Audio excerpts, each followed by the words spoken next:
Hey Reef enthusiasts, and welcome to NORE's Tank of the Month Spotlight. Every month, we recognize an aquarist who goes above and beyond in creating an incredible reef system, and we're starting 2025 with a truly stunning setup. This month, we're thrilled to announce that NORE's January 2025 Tank of the Month winner is Brandon Nikel. Brandon's tank is a standout, featuring amazing coral growth, creative aquascaping, and an impressive fish selection. His dedication and attention to detail make his reef a true work of art. Today we get to sit down with Brandon to hear all about his reefing journey, how he got started, the challenges he's overcome, and the secrets behind his tank's success. Whether you're a seasoned hobbyist or just dipping your toes into the saltwater world, there's plenty to learn from this conversation. But before we dive in, don't forget to like this video, subscribe to the channel, and hit that notification bell so you never miss an update from NORE. We've got plenty more amazing tanks and expert interviews coming your way. So let's get into it. Here's our interview with Brandon Nikel, NORE's Tank of the Month winner for January 2025.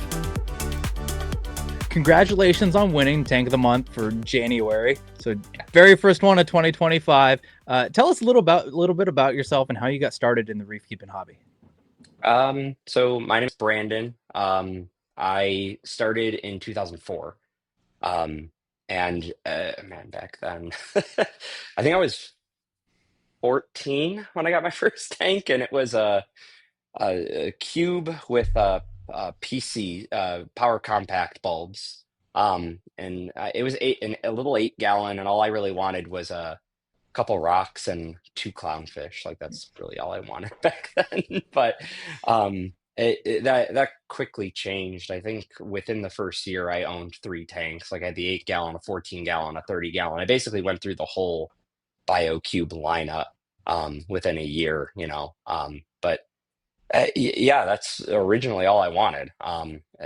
It obviously has grown since then, but I just wanted like a little piece of the ocean. I always loved the beach, and saltwater, was something no one in my family had ever tried. So that's what the spot. That's 21 years, I think, is what you put on my questionnaire. 21, yeah. So you started 21 years ago. What inspired you to create the tank behind you that you got to win January Tank of the Month?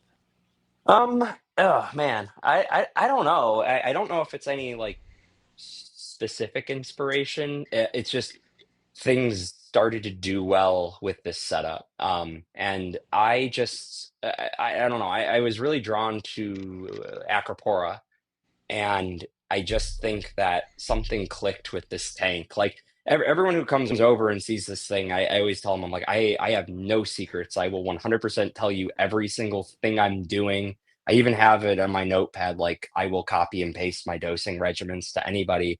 What I usually tell people is I I partially like to avoid doing that because I don't want people chasing numbers. So when I tell you this is what I keep my alk at, that doesn't mean that's what you have to keep your alkalinity at. Um, but I don't know. I just this tank is just when I built this tank, I said every piece of coral in here I want to have a purpose. Like I don't want to just throw something in here because it was cheap. Every piece of coral has got to be something I've wanted. And I think doing that, and the same goes for the fish, right? So I think in doing that, it's made me a little more passionate about it because it's like every single piece in here is one of my favorite corals, or one of my favorite fish. So it's kind of blossomed from there, I guess. So you said you've kind of pick and choose what you want in that tank. Give us an overview of the tank. What size is it? What equipment are you running? Any key features? Anything special with the tank? It is I'm trying to remember the specific model number, but it's a water box. Before this guy here, I had a smaller Red Sea, and then this tank was a upgrade from that tank. So it's 6 foot long by 30 inches in depth, and I believe it's like 24 and a half, 25 inches tall. And it comes out to right around like 230 gallons display. The sump, I believe, is around 45 gallons, and then there's a 50-gallon low boy plumbed in the other room. So I think collectively you're looking, or I don't know, around like what, 340-ish gallons or so. Um, so Equipment wise, I'm running four Ecotech Radion G5 and G6 blues. And I run a lot of blue light. There's 8 hours of blue light and only 4 hours of white light. Mix of G5s and G6s. I think you could even see like there's a G5 and there's a G6 because it's got a I little can, better spread, so it's bleeding in a little bit yeah, I more. can see that. Yeah. There's no reason behind that. I tried to buy them used, and when I moved into this tank, I fried one of the lights because it got soaked when I transferred it. So I needed to buy another new one. But I think it goes like G5, G6, G5, G6. Um, Flow is four MP40s and two max spec. What are those? 350s, the Hmm. gyres.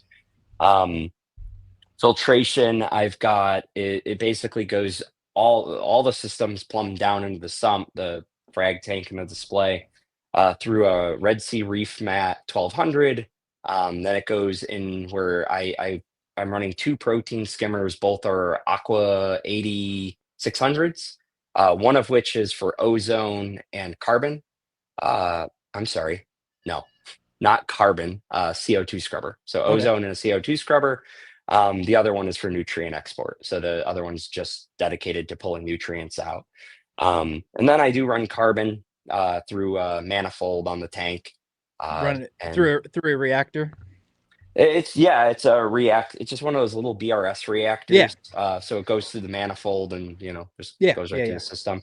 And then a UV sterilizer. I think it's an Aqua UV 57 watt. I think that's right. So, um, return pump wise, I've got two, one for the frag system and one for the tank.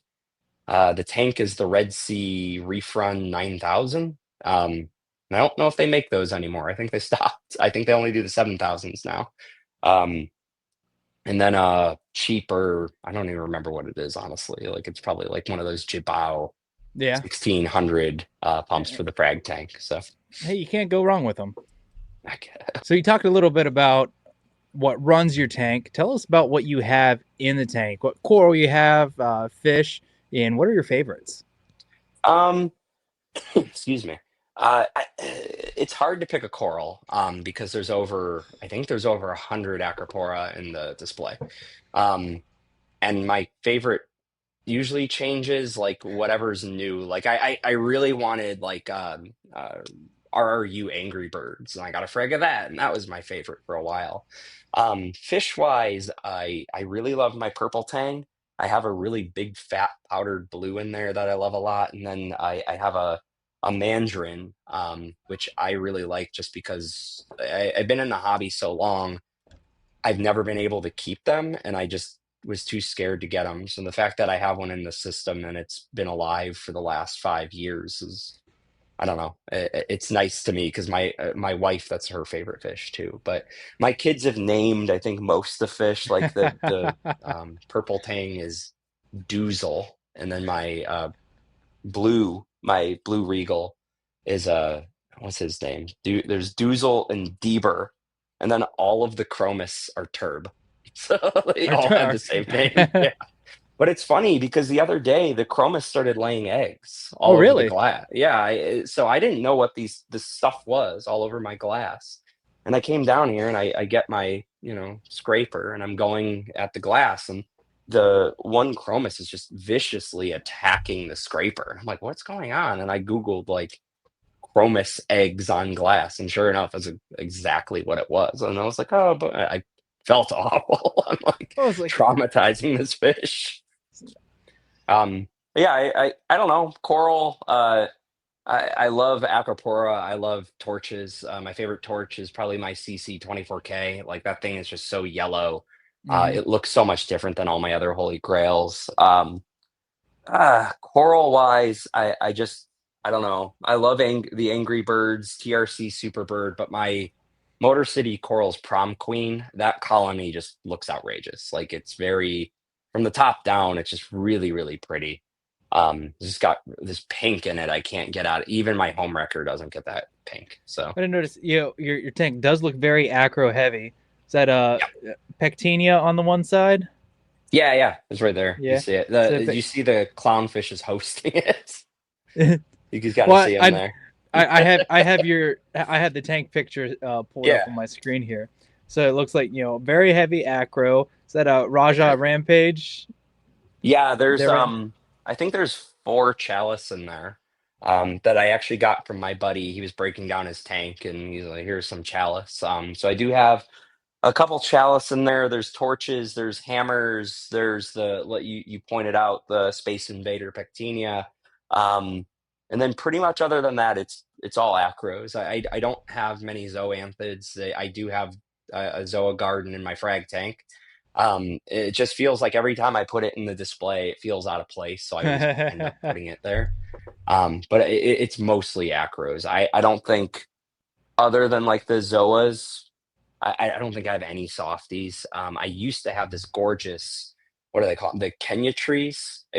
It was a different variation of one. It was very pink, but Yeah. it literally got like huge, and I would cut it, but I couldn't even keep up with it. And then it started like flowing into my acros and just bothering that. I'm like, all right, you got to go. You're too big. So I think I ended up giving that one away, and I had a rock the size of a like softball that was covered in star polyps, Hmm. and I gave that away too. So that was pretty much it for my softie journey. Now, looking at your aquascaping, it looks like you have like three separate islands, maybe. What was your approach to your aquascaping, and how did you decide on the layout inside your tank? It's changed a lot. When I started the aquascape, because I mentioned this was a tank transfer, it was on a 5 foot system. And the challenge with this tank in particular is it's a Euro braced system, but it has cross braces. So the aquascape I had was pretty grown in with acros, uh, would not fit in the Euro bracing. So what I actually had to do is I had to break off a lot of my branches and re-glue them wet in the tank. But when I started the aquascape, I don't know. It was mostly inspired by like a bonsai tree, and it was really funny because I did this aquascape, and then Bulk Reef Supply like came out with their like negative space Negative aquascape, space.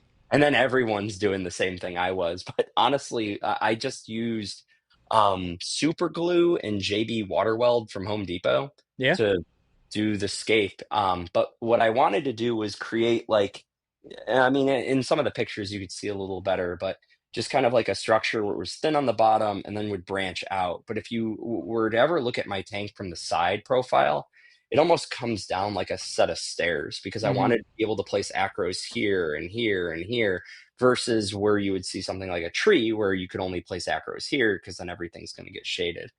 And then throughout the years, I've added branches. Like I have one branch and I put an acro here. And it's like, well, now I'm out of room. So I would put another branch here and another branch here and here. So you could see, like, depending on what time of year you come down, the rocks that I've added because they're clearly not as, they're white Yeah, versus they're all not the as other ones. aged as the other Yeah. ones. Yeah. But it's been nice. Like that idea has done me really well because I mean, I'm eventually going to run out of space sooner than later, but That just I've been means able to add branches. means you need to get another tank. Oh gosh, yeah, I've been looking for one. I first wanted like a cube for Hmm. over here, because it would fit the space really perfectly. But then I kind of said, I was like, if I get a cube, it's basically going to be a small version of this tank. So I really want to do like a lagoon setup or something shallow. Like I'd love Hmm. a mangrove coming out of there, so just something different. Yeah. Because I feel like I don't know if I could do this one again, but I would love to do something different. So you have two different things to look at. So so we talked about the tank and what you have in the tank, but let's talk about how you take care of it. So what's your regular maintenance routine, and how do you keep your tank looking its best? Um, that's a tough question because it depends on like what I'm dealing with at the time. Like I'm notorious for having nutrients that are tough to keep elevated. So I typically am dosing nutrients to the tank. I'm shutting off my skimmer. I'm not doing water changes. But and I've gone in this system. I've gone almost a year with no water changes. Oh But wow. what I've found with like water changes and what I do now Every Sunday is my like kind of come down here with my cup of coffee, turn something on the TV, and just do tank maintenance. Mm-hmm. Um, I'm running an auto water change system that does about 3 gallons a day. So throughout the course of what is that, 2 weeks, I should go through about a 45-gallon bucket. But I'm primarily doing that just for the trace elements in the new water. Yeah. I dose trace elements, but I dose them kind of not through like moonshiners or something where you're doing like individual trace element dosing. I'm doing it through just like the ESV trace, right? Okay. So water changes help me keep things just in control, I guess I would say, but they Yeah. don't do a lot for me in terms of nutrient export. Um, I've recently turned on the skimmer, but I'm still skimmer helps with the pH, so I leave it on, but I have it on so low, it's again not doing a whole lot for nutrient export. But I would say I come down here, I probably scrape off the glass every other day or so, just with my like Toonsy care magnet. Mm-hmm. And then I have to replace my filter roller. I think it lasts me about a month. Yeah. Uh, I mean, that's pretty much it, honestly. Like, there's not a ton. The system's been doing well, so there's not a ton of like weekly maintenance. I would say most of my maintenance is, like every couple of months where I got to like replace the reagents in the trident. I got to replace my UV bulb or the quartz sleeve. I got to swap out the filter roller, or I would say the most annoying maintenance due to the height of the aquarium, and I'm not particularly tall, is when a snail is upside down or a frag is in the sand, and I literally have a step ladder right here that I constantly am having to use to get into the tank. So the display's awesome, very low maintenance. The frag tank, however, I'd say weekly I take the frag racks out. I'm scraping the bottom of the frag tank, scraping the walls, taking the pumps off, Mm-hmm. soaking them in citric acid. Same with this. Like I mean, the MP40 is all clean, but I got what 6 or 7 tangs in there. They keep the algae at bay, Right. so I don't have to do as much to the display. Now you said you were dosing nutrients, so you're dosing nitrates. Are you dosing? Neonitro, or what are you using? Honestly, I think I'm using Neo Nitro now. I've used the ESV nitrate. I don't know. Nitrates are nitrates to me. As long as they keep my nitrates up, I'm fine with it. But yeah, Neo Nitro and Neo Phos, I believe, are the two I'm dosing now. I feed this tank an outrageous amount. I mean, I feed it, oh gosh, pellets 6 times a day, Oh wow. um, 2 sheets of nori a day, and then 4 cubes of frozen at night with 2 teaspoons of reef, and dump it all in the tank. And you're still running low nutrients. They're higher now, Yeah. but that's because of the dosing and all the heavy feeding and stuff. But excuse me, I try my tank is happiest if well, from what I've seen, with a phosphate range of around 0.05 to point 0.1, Mm-hmm. somewhere in there. I don't know if it starts going much over that, things start to look off. If it goes much under that, things look off. Nitrate between 50 and 20. Yeah. But if I was to dose nothing, those numbers would go down fast. Right. Like even today with the dosing and all the feeding, my numbers are going down. Like my phosphate today was 0.05 and my nitrate is 13. Are you Um, running a Trident NP? yes, I Yeah. am. Okay. I have a regular Trident and a Trident NP, but I still, yeah, I still always use these two. So, Yep. And so, diving a little deeper into your parameters. So you already mentioned your nitrates and your phosphates. What do you shoot for with your alkalinity and your calcium?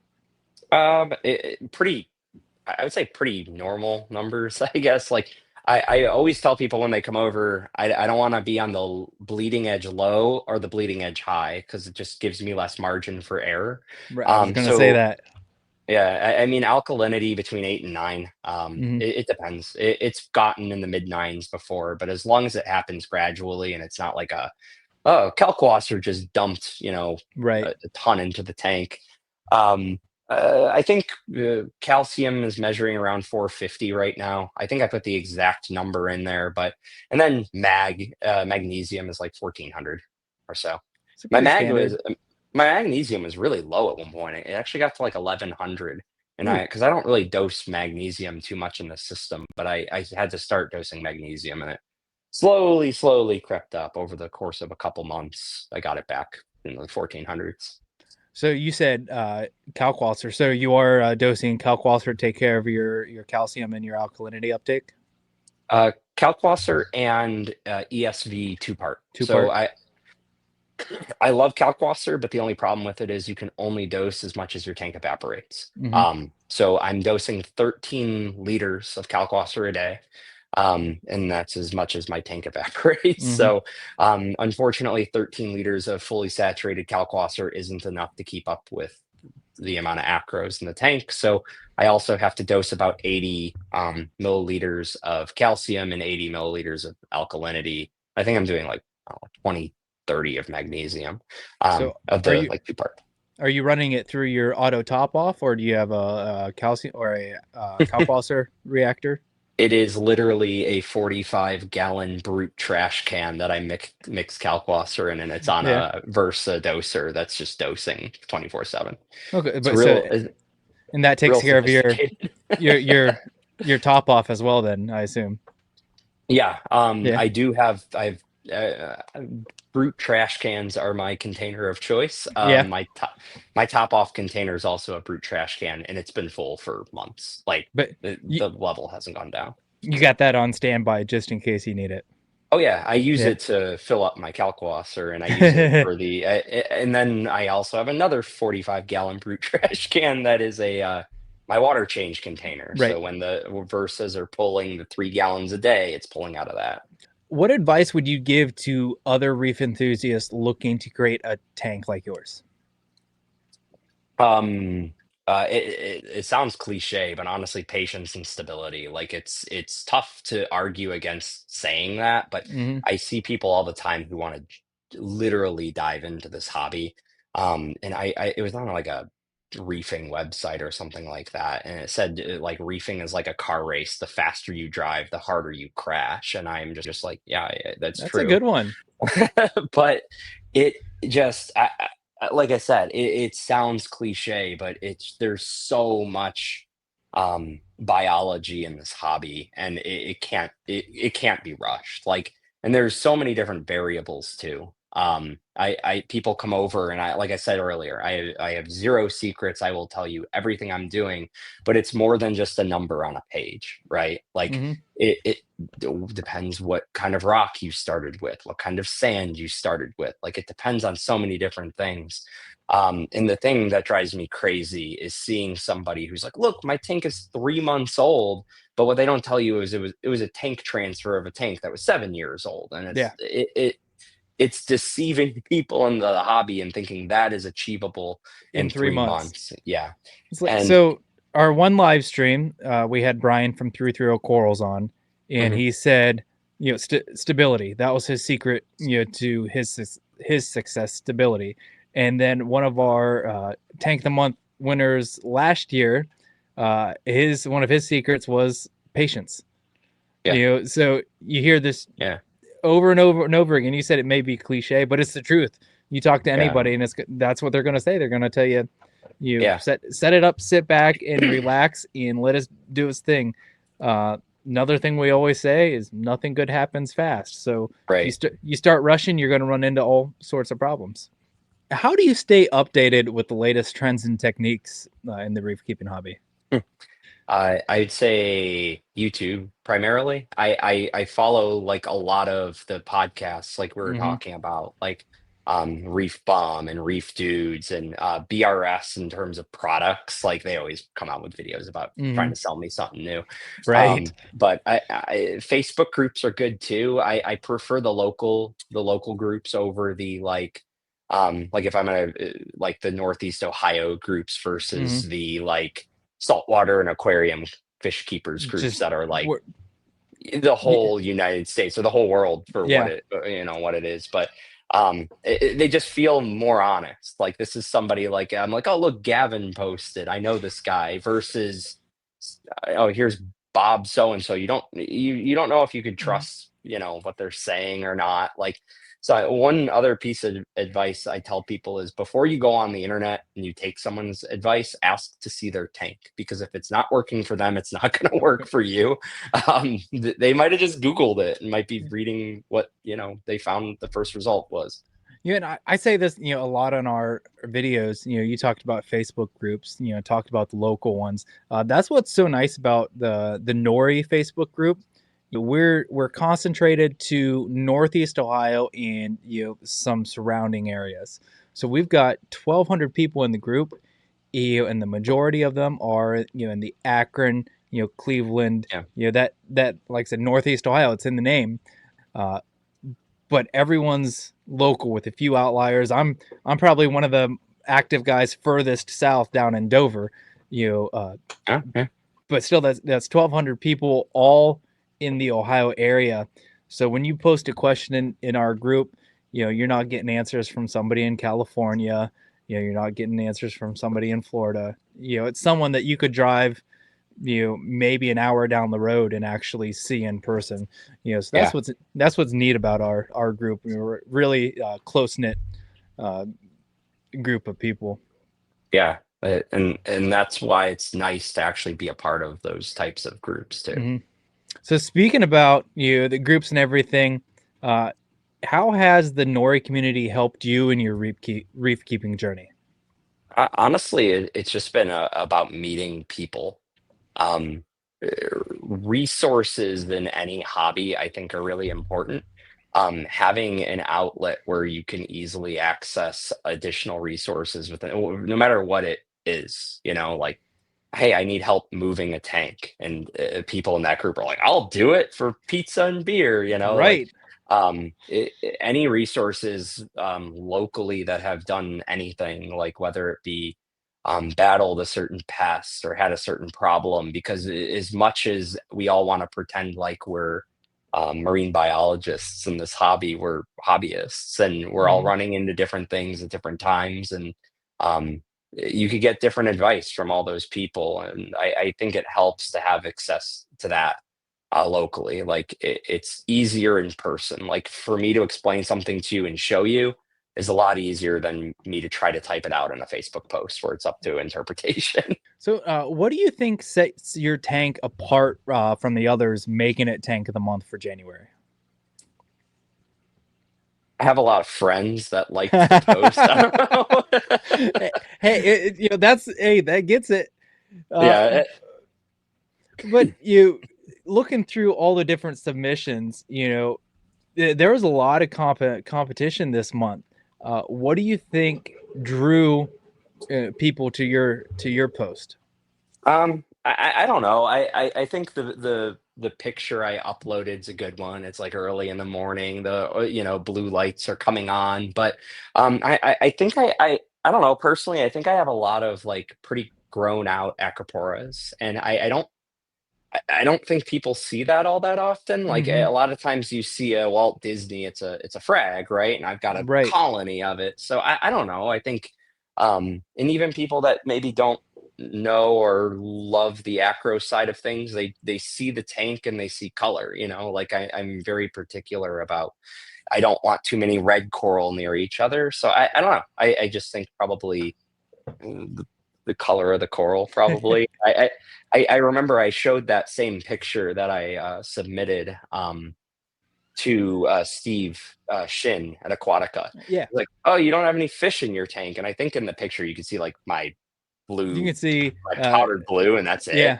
But I'm like, man, I got like 6 or 7 tank. I got like, I don't know, close to 20 fish in this tank, and you can't see any of them in that picture. There's So. just so we were talking about your aquascaping and how you did it, and just how the corals growing in. There's so many places for them to dip in and hide, and just a great little environment for them. A lot of branches, yeah, like, a lot of branches. So, Now, any future plans or projects you have in mind for your tank? this is a relatively new tank because it Hmm. was a transfer. I set this up about a year ago today, and we were talking a little bit about getting a second tank over here. I'd love Yeah. to do a lagoon setup or something like that, but nothing major other than maybe another tank. Like I've got this tank, which is one big system, and then my kids both have tanks. My son's got a 10-gallon that I help him with, and then my other son's got a 15-gallon freshwater. And I know nothing about freshwater, so that one's been fun. But yeah, I would like to do like a lagoon tank or something would be cool. And to wrap things up here, is there anyone you'd like to thank or acknowledge for their support and guidance in your reef keeping journey? Jeez. Yeah, I don't know. Like I mean over 20 years, there's a lot of people, I would say. I started out and I got involved with Steve from Aquatica. Mm-hmm. Actually, my buddy from high school was working for him, and I helped them out over there with his Radeon setup and all that before they even like. Actually, no, Radeons didn't come out until 2012. That was back when I was helping them with their like Facebook page and stuff. And then he got the Radeons, and oh my gosh, I don't know if you've ever had to take a computer and manually plug in a shop full of Radeons, but that's what I basically did. But Steve has been a really good guy. He was actually at my wedding, funny enough. So Steve's been awesome. I would say like more recently, my buddy Jared Ferraro. I met him in I think 2019 because I actually left the hobby for a very brief couple of months. Yeah. I had a 180 gallon down here that was just it was doing terrible. And that was back in the days of the BRS 160 and Zeovit and zero nutrients. And I was starving my tank essentially. And I was fed up with it. I got out of the hobby. My kids and COVID got me back into it. My kids were super bummed out when they didn't see a tank down here. And then I started working from home after COVID. And I was like, I miss having a tank down here. So literally a couple months, my wife wanted to kill me. I got a tank down here, but when I got that system, I met Jared through one of the Facebook groups, and him and I have kept. I mean, we talk all the time, and we're constantly trading corals and things like that. Exchanging advice and experiments. Like we're always messing with something. Like he started with ozone, and then I went over his place, and I was like, "Oh my gosh, your tank looks so clear." And he's just like, "Ozone's the best thing ever." I'm like, "I gotta run ozone." So yeah, no, I honestly, Jared's been awesome. So like I said, over 20 years, there's probably 1,000 people I could thank in some way or another. It's just too many. And I hope I'm on someone's list one day where I could say like, I helped you do this, but it's been a fun ride so far. So what does winning tank of the month mean to you, and how does it inspire you moving forward? I don't know if someone likes the way this looks, it feels good, I guess. Like I think that it definitely helps validate some of the expense and the time you spend on stuff like this. Like it's always nice to be recognized in some way for building something you're passionate about. So I don't know, I think I would love to build another tank that I could say this is also a tank of the month, like, but it's definitely, it feels good. It feels good to receive some sort of recognition. Like I saw a lot of like I joked about having friends who liked my post or whatever, but in all honesty, I think I knew like 3 of them. And when I looked at like the likes on the post, I was like, I don't know any of these people. So it was really nice. And thank you to everyone who liked the post. A big shout out to everyone who liked the post. Yeah. So again, congratulations on winning Tank of the Month. Yeah, I appreciate it.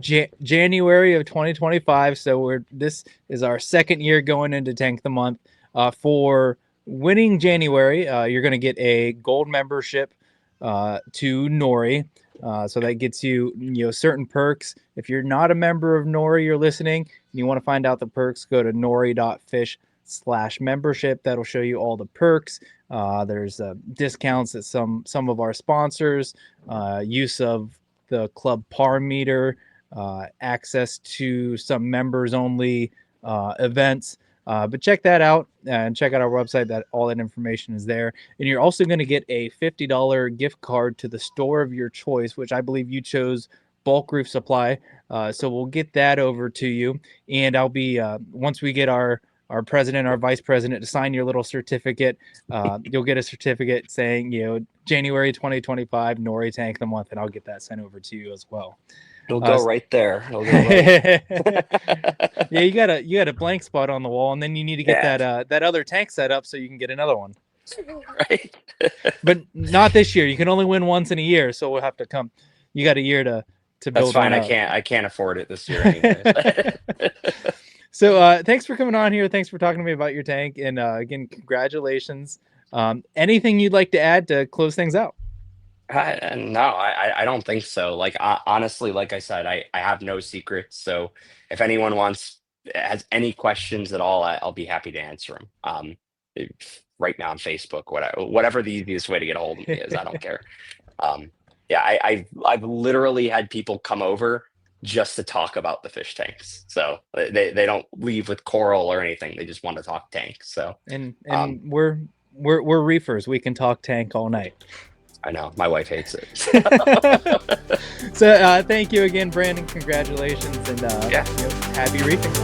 I appreciate it. Thank you so much.